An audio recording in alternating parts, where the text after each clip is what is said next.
Waalaikumsalam warahmatullahi wabarakatuh.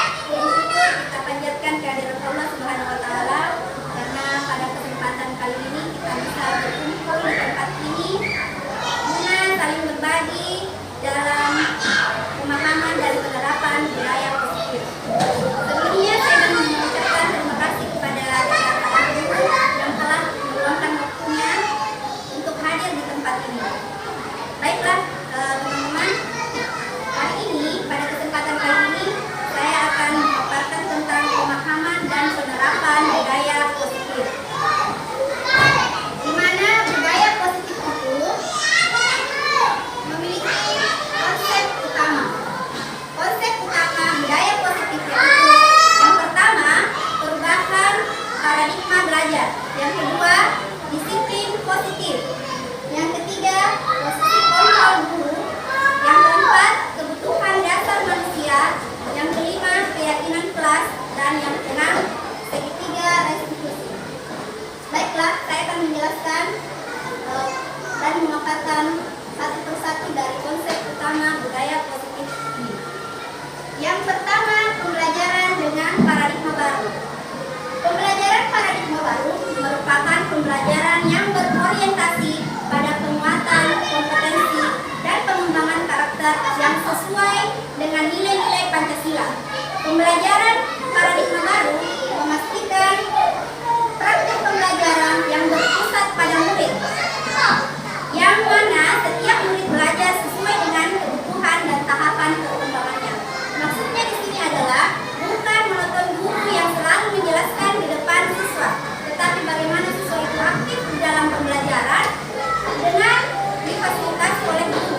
Jadi guru di sini bukan hanya dia yang selalu berceramah di depan anak-anaknya, tetapi bagaimana guru itu bisa memfasilitasi anak-anaknya sehingga murid tersebut bisa aktif dan kreatif dalam mengembangkan dirinya. Kemudian poin selanjutnya adalah disiplin positif. Disiplin positif merupakan suatu cara penerapan disiplin tanpa kekerasan dan ancaman. Dalam penerapan disiplin positif ini, anak-anak diajarkan untuk memahami konsekuensi dari perilaku mereka. Selain itu, disiplin positif juga mengajarkan anak tanggung jawab serta rasa hormat dalam berinteraksi dengan lingkungan. Jadi, disiplin positif merupakan salah satu cara penerapan disiplin yang bertujuan untuk menumbuhkan kesadaran serta memberdayakan anak untuk melakukan suatu tanpa sorotan, ancaman maupun hukuman.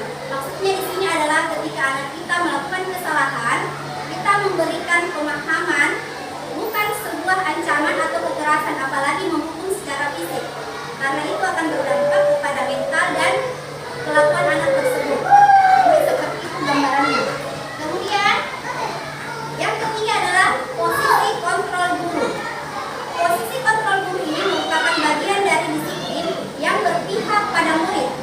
Posisi kontrol yang sering dilakukan guru adalah menghukum, membuat orang merasa bersalah, sebagai teman, monitor atau pemantau, dan manajer. Kita bisa memilih di sini posisi mana yang kita akan tempatkan diri kita. Nah, di sini ada posisi penghukum, di mana kita tahu kalau posisi penghukum berarti murid tersebut yang selalu merasa dirinya benar, karena dia merasa apa yang dilakukan itu harus sesuai dengan apa keinginan guru tersebut. Sedangkan pembuat orang merasa bersalah, bagaimana guru itu membuat anak-anak didiknya yang melanggar merasakan atau bersuka bahwa menyadari dirinya bahwa dirinya sedang melakukan kesalahan. Kemudian posisi sebagai teman, bagaimana guru itu melakukan pendekatan kepada anak didiknya sebagai seperti teman, kemudian memberikan arahan-arahan sehingga anak tersebut bisa mengerti. Kemudian posisi sebagai pemantau dan manajer, itulah posisi kontrol guru. Selanjutnya adalah kebutuhan dasar manusia. Kebutuhan dasar manusia yaitu kebutuhan bertahan hidup, cinta dan kasih sayang, kebebasan, kekuasaan, dan kesenangan. Inilah yang perlu diketahui sebagai seorang guru, mengetahui kebutuhan dasar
karakter yang lebih kuat.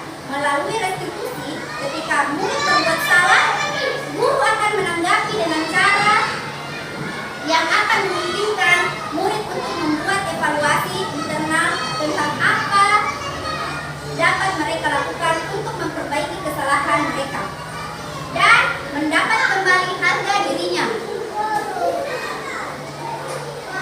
Segitiga restitusi menstabilkan identitas, validasi tindakan yang salah, dan menanyakan keyakinan. Jadi jika siswa kita melakukan kesalahan atau pelanggaran, tidak langsung kita menghakiminya langsung, tetapi bagaimana kita memberikan penguatan kepada siswa kita dan harus mengetahui alasannya mengapa dia melakukan kesalahan tersebut, dan bersama-sama mencari solusi dari apa yang dilakukan siswa tersebut. Demikianlah pemaparan saya kali ini. Saya mengucapkan terima kasih banyak atas perhatian rekan-rekan guru semua, dan saya akhiri. Wabillahi taufiq wal hidayah. Wassalamualaikum warahmatullahi wabarakatuh. Waalaikumsalam. Assalamualaikum warahmatullahi wabarakatuh. Saya Risnawati Arifin, guru dari SDN Kacia, rekan guru dari Ibu Nurrahma. Saya sangat senang dan bangga karena Ibu Nurrahma masuk menjadi guru penggerak. Diseminasi pengimbasan merupakan bentuk aksi nyata dalam guru penggerak yang memberikan pengetahuan dan pemahaman tentang budaya positif yang dilakukan di sekolah. Semoga dengan hal ini dapat memberikan pengetahuan, motivasi, serta dapat diterapkan untuk sekolah di masa yang akan datang. Selamat kepada Ibu Nurrahma karena telah melaksanakan diseminasi pengimbasan dengan baik. Terima kasih saya ucapkan. Wassalamualaikum warahmatullahi wabarakatuh.